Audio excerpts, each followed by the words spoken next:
내게 능력 주시는 자 안에서 내가 모든 것을 할 수 있느니라. 우리가 믿는 기독교는 오늘처럼 우리가 매주 주일마다 함께 모여서 하나님께 예배를 드립니다. 그런데 이스라엘 유대인들은요, 주일날 모이지 않고 토요일날, 안식일날 모여서 그들이 하나님을 예배하는 것을 보게 됩니다. 이 유대인들이 토요일인 안식일에 모여서 예배를 드리지만은 그 정신만큼은 우리 기독교의 주일날 예배 드리는 것과 동일합니다.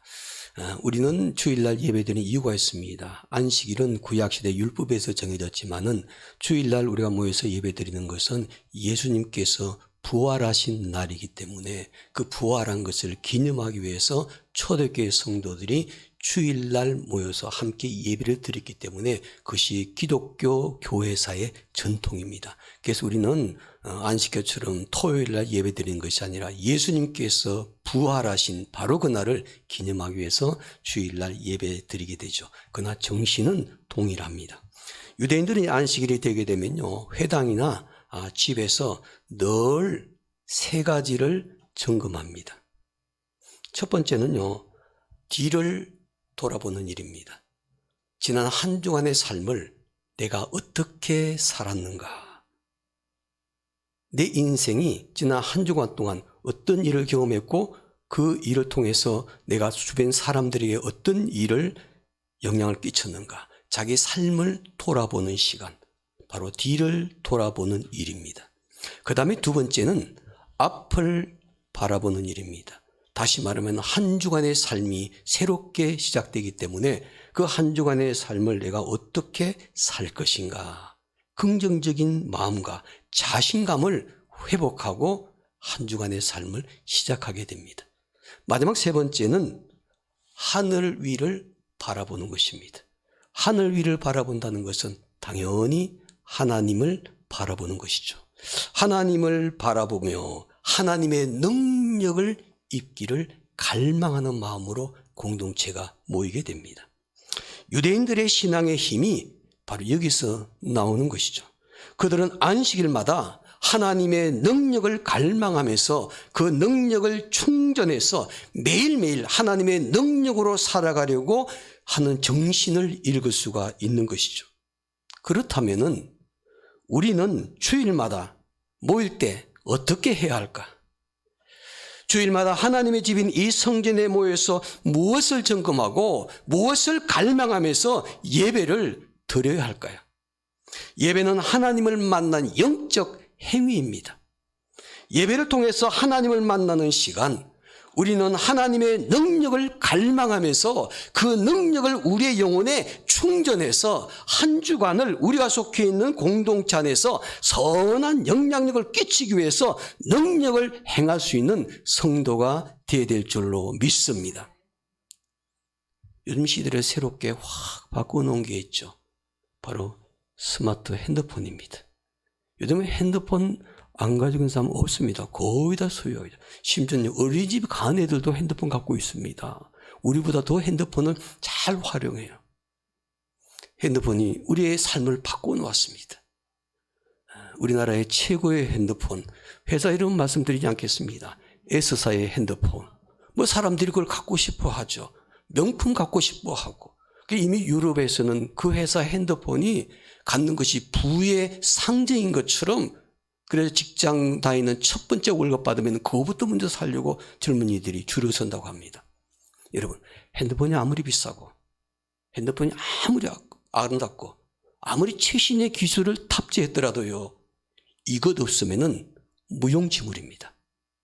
충전이 되어 있지 않으면, 배터리에 충전이 되어 있지 않으면 아무리 비싼 핸드폰도 사용할 수가 없어요. 아무리 아름다운 핸드폰, 기능이 다양하더라도 내 그 핸드폰에 충전되어 있지 않으면 그는 사용할 수가 없어요. 무용지물입니다. 오늘 저와 여러분들이 매주일마다 이 성전에 나와서 예배를 드리는 것은 하나님을 갈망하면서 하나님의 능력을 우리의 영혼에 충전하는 시간입니다. 우리가 핸드폰 가지고 나갈 때 그러잖아요. 저도 늘 그렇지만은 배터리의 양을 먼저 확인하지 않습니까? 그래서 이게 모자랄 것 같으면 불안해요. 그래서 보조 배터리를 가지고 다니기도 하고 아니면 충전하기도 하고 그래서 늘 습관적으로 움직일 때마다 얼마만큼 충전되어 있나 얼마 남았나 확인을 하잖아요. 근데 그것이 절반 이하로 떨어지면 불안하잖아요. 그러나 100% 막 채워져 있으면 나갈 때 든든합니다. 별거 아닌데도요. 여러분 이 성전에 나와서 주일마다 예배드려 나갈 때 하나님의 능력을 충전할 때 50%만 충전해서는 안 됩니다. 여러분 몇 프로 해야 될까요? 100% 충전하셔야 돼요. 나갈 때 10% 아니고 곤란하죠. 아예 충전도 못하고 돌아가게 되면 안 됩니다. 100% 충전하고 이 성전에 떠나가게 되면 한 주간의 삶을 살아가는데 자신감이 생깁니다. 만약 하나님의 능력으로 충전받지 못하고 내 영혼의 그 배터리가 거의 방전 직전에 있다면 이 성전에서 떠날 때 내 마음이 영혼이 불안해 하셔야 됩니다. 하나님의 능력을 가득가득 충전시켜서 100%의 충전 가지고 한 주간의 삶을 살아가게 될 때 오늘 저와 여러분들이 한 주간의 삶을 우리의 능력이 아니라 하나님의 능력으로 삶을 사는 그런 사람들이 될 줄로 믿습니다. 성경 가운데 여러분 어떤 말씀을 가장 좋아하세요? 66권이 다 물론 좋죠. 그러나 여러분들에게 한 절만 말씀을 드려요. 어떤 말씀이 가장 좋으세요? 난 이 말씀 때문에 너무 은혜를 받았어. 나는 이 말씀이 내 인생을 송두리째 바꿔 놓았어. 이 말씀만큼은 잊을 수가 없어. 그 말씀을 암송하고 계시나요? 우리가 여름 캠프 때 요즘 못하지만 코로나19 이전에는 여름 캠프 할 때마다 좀 치사하지만요. 밥 먹을 때마다 뭐 하라 그러잖아요. 그거 안 하면 돌려보내고 성경 암송하라 그러잖아요. 성경 암송을 했는데 근데 그게 얼마나 가던가요? 아침 먹고 암송 안 하면 점심 먹을 때 다 잊어버려요. 왜? 당연히 그러셔야 돼요. 점심을 먹게 또 새로운 걸 외워야 되니까. 그게 아니라 내 인생에 반나절이 아니라 하루가 아니라 일주일이 아니라 1년이 아니라 365일 하나님 앞에 서는 그 순간까지 내 삶을 변화시켰던 가장 좋아하는 하나님의 말씀이 무엇일까? 한번 생각해 보시기 바랍니다. 그런 말씀이 없다면 이번 기회에 꼭 하나님 말씀을 묻고 물어서 내 마음속에 그 말씀으로 가득가득 채우고 사는 성도들이 되었으면 좋겠습니다. 이건 우리나라뿐만 아니라 전 세계인들이요 가장 좋아하는 성경 구절이 있습니다. 두 개가 있습니다. 이건 쌍벽을 이룹니다. 첫 번째는 요한복음 3장 16절입니다. 하나님이 세상을 이처럼 사랑하사 독생자를 주셨으니 이는 저를 믿는 자마다 멸망치 않고 영생을 얻게 하려 하십니다. 이 말씀이요 크리스찬들이 전 세계인들이 가장 좋아하는 말씀입니다. 또 그리스도인들이 좋아하는 말씀인과 동시에 이 말씀은요 교회 다니지 않는 사람들도 가장 좋아합니다. 교회 다니는 분들도 좋아하지만 교회 다니지 않는 분들도 이 말씀을 들어서 알고 있어요. 그리고 자기도 모르게 그 얘기를 정확하게는 암송 못하지만 그 의미를 얘기를 합니다. 바로 그 말씀은 우리 교회 표어인 빌립보서 4장 13절입니다. 내게 능력 주시는 자 안에서 내가 모든 것을 할 수 있느니라. 이것이 그리스도인뿐만 아니라 믿지 않는 세상 사람들도 잘 알고 있고 가장 좋아하는 말씀입니다. 바로 이 말씀이 금년도 우리 교회 표어로 삼게 되었는데 저는 표어를 삼기 위해서 매년 12월이 되면 새벽기도 때 기도하면서 씨름을 합니다. 하나님 1년 동안 우리가 믿음의 농사를 지어야 될 텐데 어떤 말씀을 허락하시겠습니까? 그래도 어떤 때는요 말씀이 생각했다가 또 바뀌게 되고 바뀌고 막 이럽니다. 그런데 이 말씀은 놀랍게도 기도하는 중에 머리를 스쳐 지나가는데 제 입에서 스스로 고백이 나왔습니다. 그리고 혹시나 싶어서 또 계속해서 시간을 두고 기도하면서 12월 마지막까지 보냈습니다. 바로 변하지 않고 똑같이 내 마음속에 확신을 주는 말씀은 내게 능력 주시는 자 안에서 내가 모든 것을 할 수 있느니라. 하나님의 능력을 행하는 교회, 하나님의 능력을 행하는 성도. 2022년도 우리 모두가 함께 이 믿음의 농사를 이 말씀대로 잘 키워서 풍성한 열매를 거둘 수 있는 성도들이 되기를 원합니다. 말씀의 능력과 기도의 능력과 구령의 열매를 우리가 풍성히 맺어서 정말 이 말씀이 내 삶 속에 이루어지는 것을 꼭 경험하고 주변 사람들에게 간증하며 살기를 원하는데, 그러기 위해서는 한 가지 방법이 있습니다. 성경을 읽으실 때 어떤 분은 그렇죠. 성경 읽다 보면은, 특히 밤에 침대에서 읽다 보면 졸리지 않습니까? 그래서 쫙 졸음으려고 그러면요, 번쩍 눈을 뜨셔야 될 게 있습니다. 바로 그것은 세 가지 사건입니다. 첫째는 말씀의 능력을 경험한 사건. 둘째는 기도의 능력을 경험한 사건. 세 번째는 구령의 열매를 경험했던 사건. 이 사건이 나오게 되면요, 2020년에는 번쩍 눈을 뜨시고 그 말씀을 집중해서 묵상하시기 바랍니다.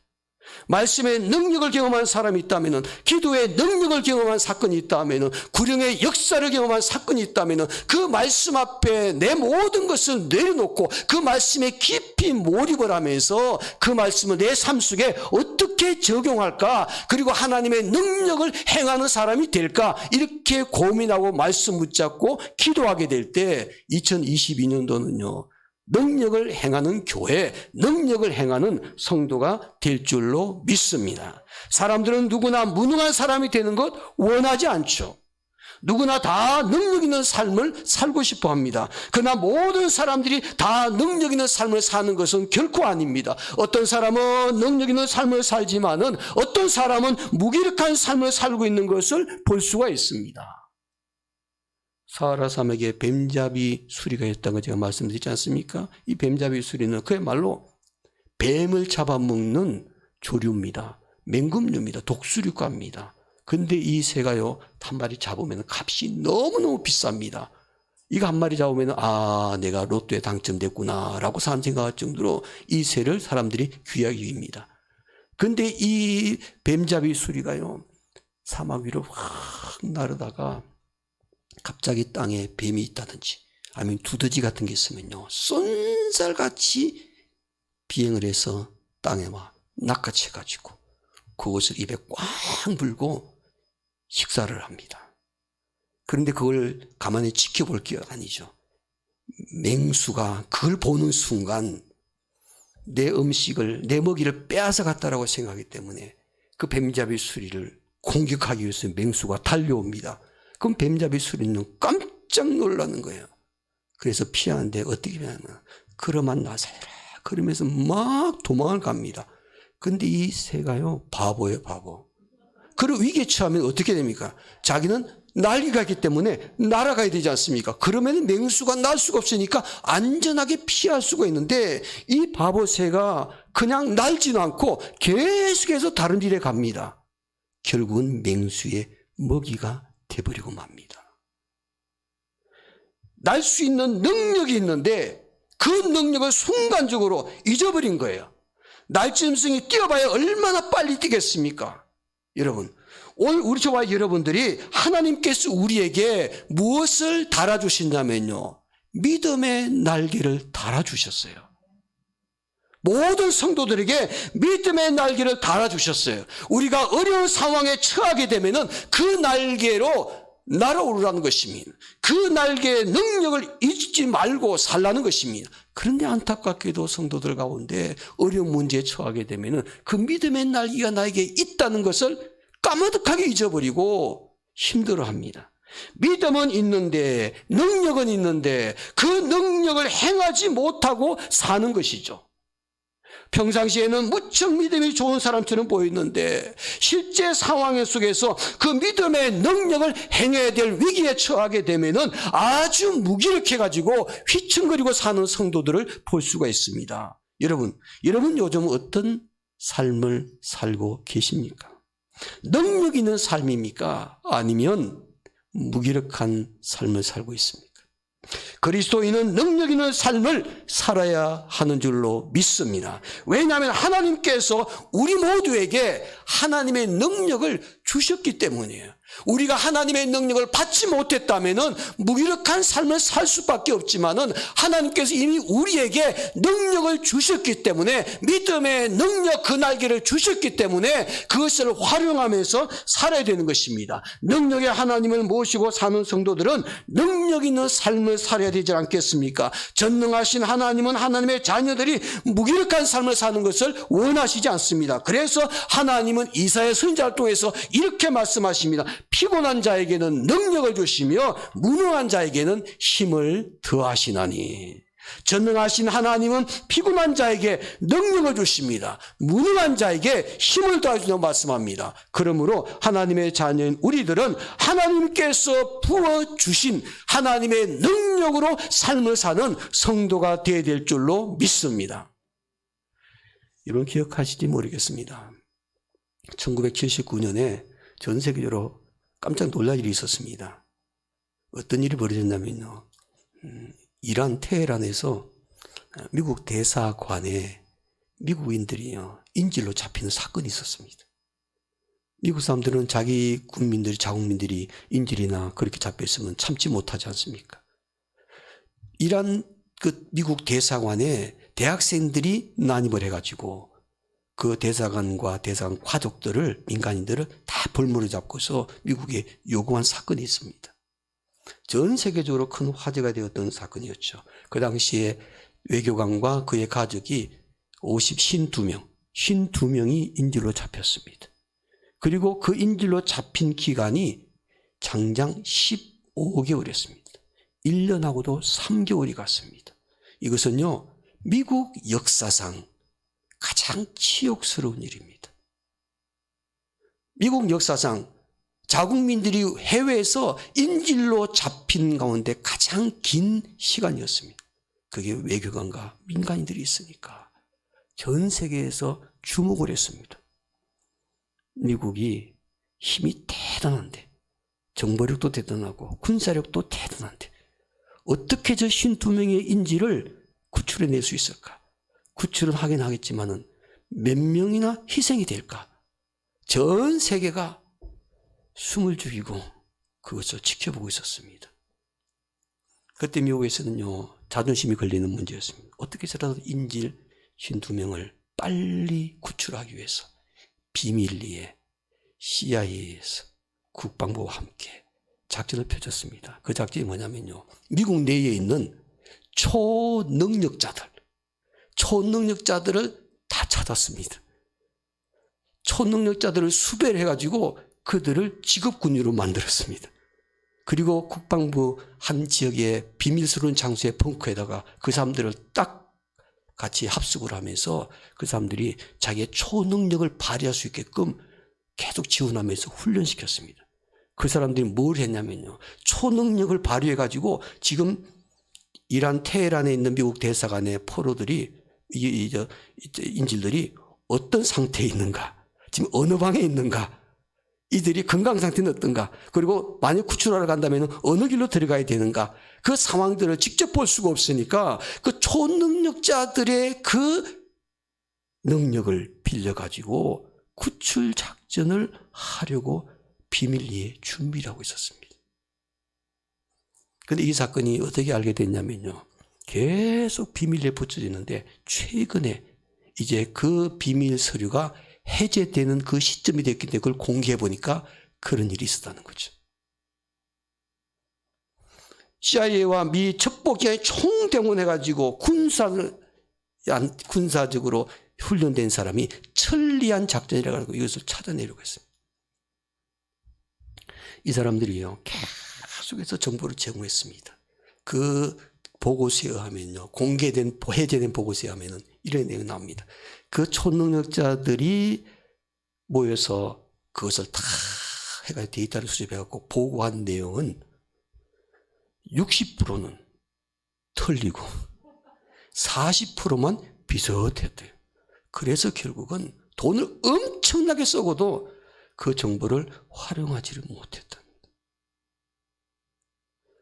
결국 자연스러운 외교 관계에 의해서 이제 해결이 되게 됐죠. 그러니까 돈만 낭비한 거죠.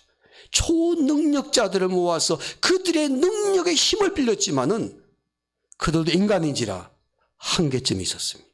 그 일을 할 수가 없었습니다. 여러분, 아무리 초능력자들이 모였다 할지라도 인간의 능력은 한계가 있습니다. 오늘 저와 여러분들은 우리의 인간의 능력의 한계점을 2022년도에는 어떻게 뛰어넘을 수 있을까요? 버클리라는 유명한 신학교 교수님 박사님이십니다. 이분은 원래 헬라어를 가르치신 분이세요. 신학교 공부하신 분들은 다 느낄 겁니다. 모든 과목이 다 힘들지만 제일 힘든 게 성경 원어인 헬라어예요. 히브리어예요.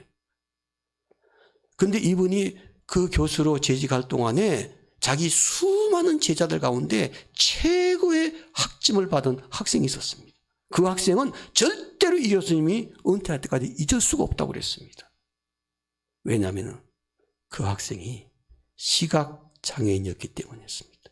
앞을 보지 못하는 신학생이 그 어렵고 어렵다는 그 헬라어를 최고의 학점, 그 교수님이 가르칠 때 그보다 더 최고의 학점이 나오지 않았답니다. 그래서 이분이 감동되었어요. 앞을 보지 못하는 사람이, 시각장애인이 어떻게 헬라어를 최고의 학점을 받을 수 있을까?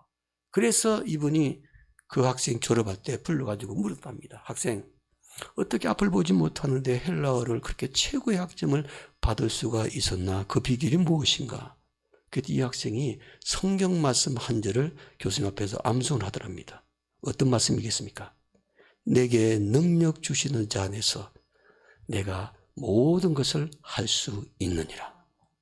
바로 그 말씀 붙잡고 좌절하지 않고 공부했다는 것입니다. 내게 능력 주시는 자 안에서 내가 모든 것을 할 수 있나. 바로 이 믿음으로 그는 최선을 다했습니다. 그리고 그 장애를 뛰어넘었습니다. 여러분, 하나님의 능력을 확신하며 고백했던 사도 바울은요, 기독교 역사상 누구보다도 가장 위대한 일을 했던 인물이지 않습니까? 그 바울이 이 말씀을 고백한 것입니다. 내게 능력 주시는 자에서 내가 모든 것을 할 수 있느니라. 바울은 하나님의 능력을 확신하면서 하나님의 능력으로 일하는 사람이었기 때문에 위대한 일을 할 수가 있었던 거죠. 할 수 없다고 생각하는 사람은 그 일을 할 수가 없습니다. 그러나 할 수 있다고 생각하는 사람은 그 일을 할 수가 있습니다. 나의 능력이 아니라 하나님의 능력으로 무슨 일을 할 수 있다라고 다 생각하는 사람들은 하나님께서 그에게 은혜 주실 때 어려운 문제 돌파할 수 있는 줄로 믿습니다. 한 해 동안도 내게 능력 주신 자 안에서 내가 모든 것을 할 수 있느니라. 이 말씀을 우리 태명교회 모든 성도들은 다 암송했으면 좋겠습니다. 이미 암송하신 분이 많이 계시겠지만 꼭 암송하셔서 여러분의 삶 속에 적용하며 살았으면 좋겠습니다. 그런데 여러분, 우리의 현실은 어떻습니까? 2022년도가 희망찬 새해라고 말하기에는 너무나 궁색합니다. 우리 이미 코로나 팬데믹의 시대에 2년을 지내왔어요. 사실 한 3개월이면 끝날 줄 알았어요. 한 1년이면 끝날 줄 알았어요. 아니요. 2년이면 끝날 줄 알았어요. 아직도 끝나지를 않았습니다. 그러면서 2022년도가 시작이 되었습니다. 전문가들은 말합니다. 언제쯤 끝날까? 좀 암울하지만요. 우리 마스크 벗는 거 이거 금년 내도 못 벗을 것 같아요. 지금 전문가들이 생각하기를 연말쯤 되면은 금년도 12월 달쯤 되면은 마스크를 벗을 수가 있을 것 같은데 야외에서만 벗을 수 있을 것 같다고, 실내에서는 계속 쓰고 있어야 될 것 같다고, 이렇게 암울한 전문가들의 견해입니다. 그런데 우리 태명교회 성도 여러분, 우리가 이 코로나 팬데믹 시대 속에 궁금하시죠? 언제쯤 끝날까? 언제쯤 코로나 끝날까? 오미크론도 언제쯤 끝날까? 궁금하시는데 저에게 찾아와서 묻지 마시기 바랍니다. 저는 모릅니다. 제가 기도해도 하나님께서 매달 며칠 날 끝난다고 말씀을 안 해주세요. 알 수가 없어요. 제가 그것을 응답받았다면은 제가 당장 전문가 그룹에 들어가가지고 제가 이 정책을 펼 거예요. 그럼 우리 태명교회 사역을 못하겠죠? 그래서 하나님께서 안 가르쳐 주시는 것 같아요. 근데 중요한 것은요, 우리는 언제 끝났을까? 그게 궁금합니다. 하나님께서 말씀하세요. 그거 궁금해하지 마라. 언제 끝날지 그거 궁금해하지 마라. 코로나 팬데믹 시대 속에 어떻게 내가 믿음 생활하고 살 것인지 그걸 생각해라. 끝나지 않지만은 끝나지 않은 상황 속에서 내가 어떻게 믿음 생활을 할 것인가, 내가 어떤 모습으로 삶을 살 것인가, 이 어려운 환경 가운데 내가 어떻게 살아가, 여기에 더 관심을 가져야 됩니다. 마치 주님의 재림을 기다리는데 예수님의 재림이 언제일까 날짜가 궁금해갖고 날짜를 궁금해서 맞추려고 하는 것이 아니라 분명히 재림은 있을 것인데 그 재림 때까지 내가 어떤 신앙의 모습으로 살 것인가에 관심을 갖는 것이 올바른 신앙입니다. 우리가 코로나 팬데믹 시대가 계속 진행되고 있지만은 이 상황 속에서 우리의 관심은 무엇이 되야 되냐면요, 언제쯤 끝날 거가 아니고 이 어려운 환경 가운데서 어떻게 살 것인가, 어떻게 믿음 생활하면서 주변 사람들에게 그리스도인으로서 선한 영향을 끼칠 수 있을 것인가, 여기에 관심을 두셔야만 합니다.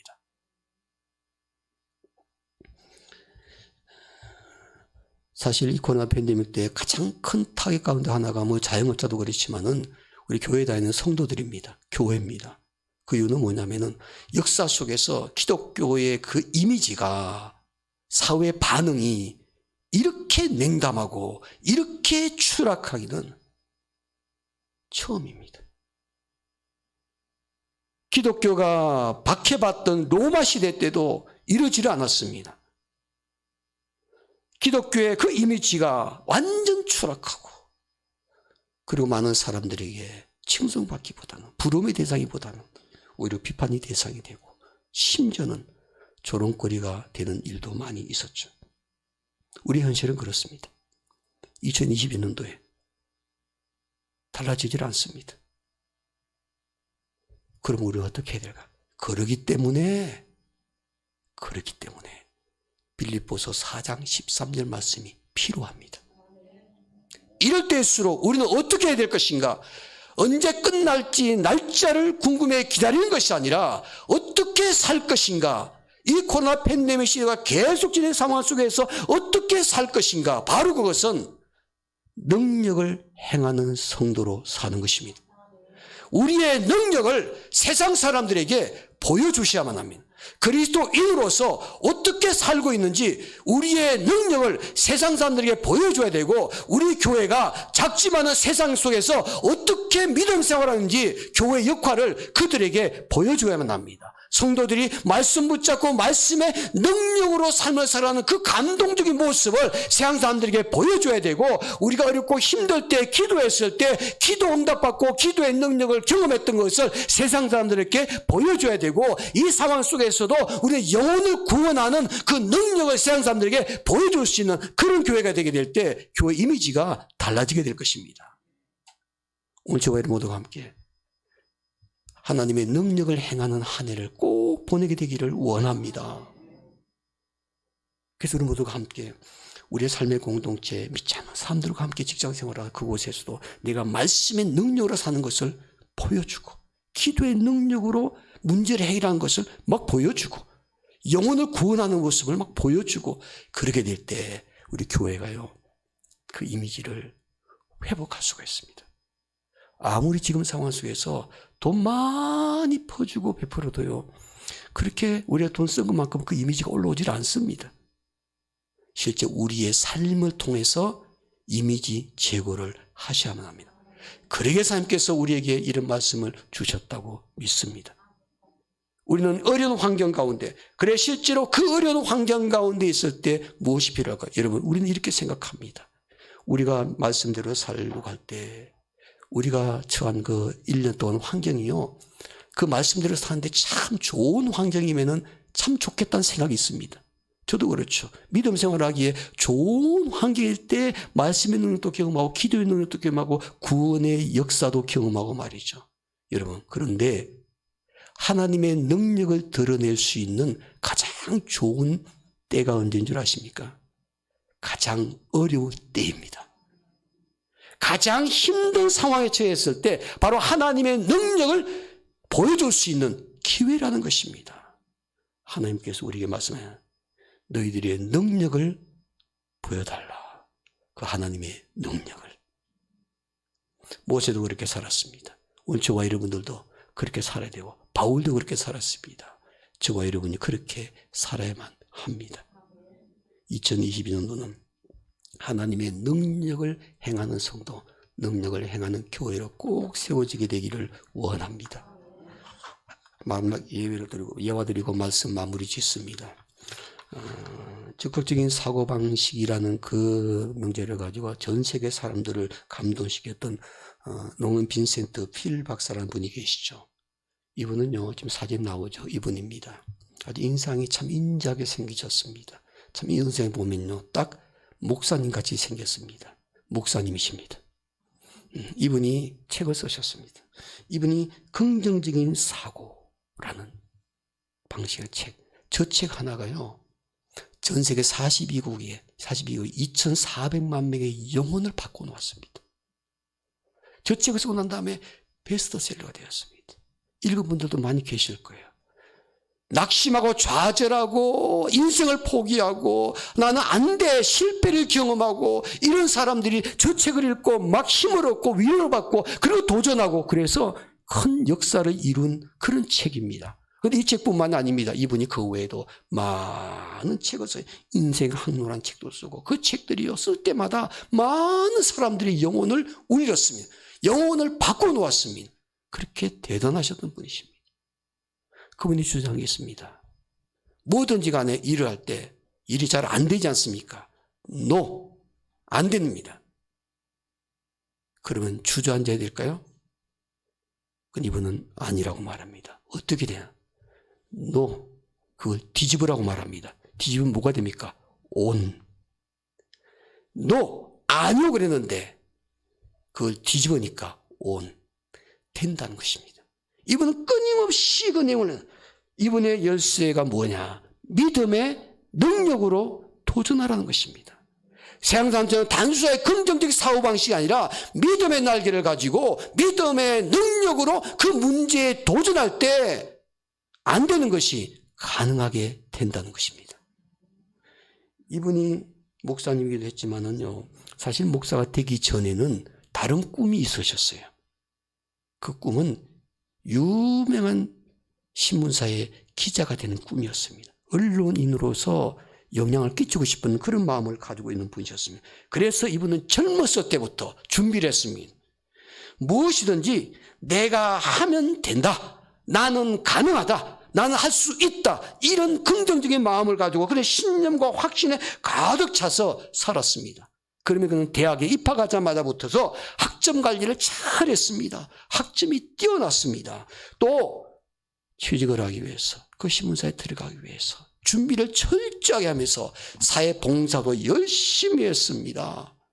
모든 것을 완벽하게 다 갖추어서 우수한 성적으로 대학을 졸업했습니다.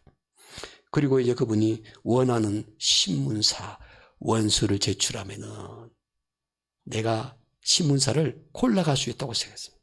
많은 신문사에 어디든지 내가 갈 수가 있다고 생각을 해서요. 지금까지 그렇게 삶을 살아왔기 때문에 나는 할 수 있어, 가능해, 이런 마음 가지고 그는 신문사에다가 자기가 원하는 신문사에다가 입사 면접 서류를 냈습니다.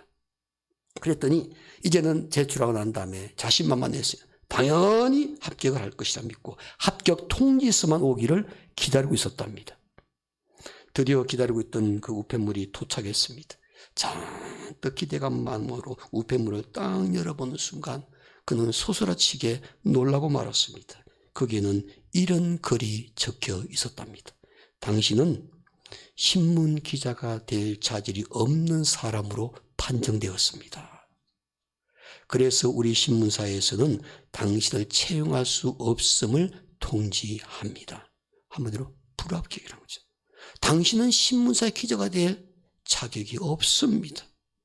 자기는 모든 준비를 철저하게 했고 그리고 할 수 있다고 생각을 했지만은, 그러나 그런 신념 가지고 살아왔지만 그 신념이 하루아침에 무너지는 순간이었습니다. 그는 그 뒤에 절망하고 낙심하고 있다가 어느 날 성경 말씀을 읽게 되었습니다. 성경을 읽는 가운데 자기 자신이 무엇이 문제인지를 깨닫게 되었습니다. 아, 이 말씀 보니까 나는 하면 된다. 나는 할 수 있다. 이런 마음 가지고 지금까지 살아왔었는데 이제 와서 그 말씀을 보니까 나의 문제가 무엇인지를 철저하게 깨닫게 되었습니다. 바로 그 말씀이 무엇이겠습니까? 우리 교회 표입니다. 빌립보서 4장 13절 말씀 앞에 무릎을 꿇었습니다. 내게 능력 주시는 자에서 내가 모든 것을 할 수 있느니라. 필 박사 이분은 지금까지에는 어떤 말씀에 귀를 기울이고 관심을 가졌냐면요, 이 빌립보서 4장 13절 말씀의 끝부분에 그거에 관심을 가졌습니다. 무엇이든지 자기가 노력하고 애쓰면은 다 할 수 있다고 생각했어요. 내가 모든 것을 할 수 있다. 나는 가능하다. 한다. 이렇게 생각을 했습니다. 그러면서 아무리 애쓰고 노력했지만은 무엇이 문제였는가? 아, 이 말씀을 읽을 때 앞부분을 빼먹었구나.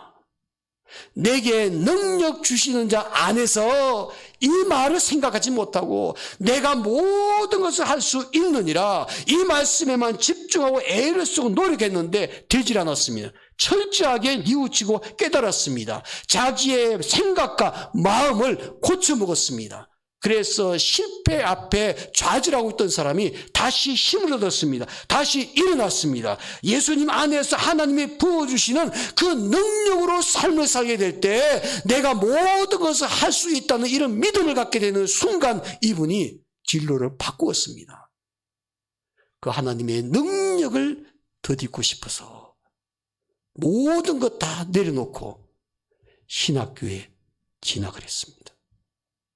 하나님의 종이 되겠다고 결심하고 신학교에 들어가서 그리고 우수한 성적으로 졸업하고 목사가 되어서 내게 능력 주신 자에서 내가 모든 것을 할 수 있느니라 이 말씀 가지고 전 세계의 수많은 영혼들의 인생을 바꿔놓았습니다. 이것은 필 박사님의 전능물이 아닙니다. 오늘 저와 여러분들에게 주신 하나님의 말씀입니다. 이것이 2020년도 우리 태명교회 모든 성도들에게 우리 삶의 지침이 되는 그런 말씀이 꼭 될 때 우리는 모두와 함께 이 코로나 팬데믹 시대가 끝나지 않을지라도 바로 이때가 하나님의 능력으로 사는 환경이다라는 것을 생각하시고 도전할 수 있는 여러분과 제가 되기를 주님의 이름으로 축원합니다. 기도하겠습니다.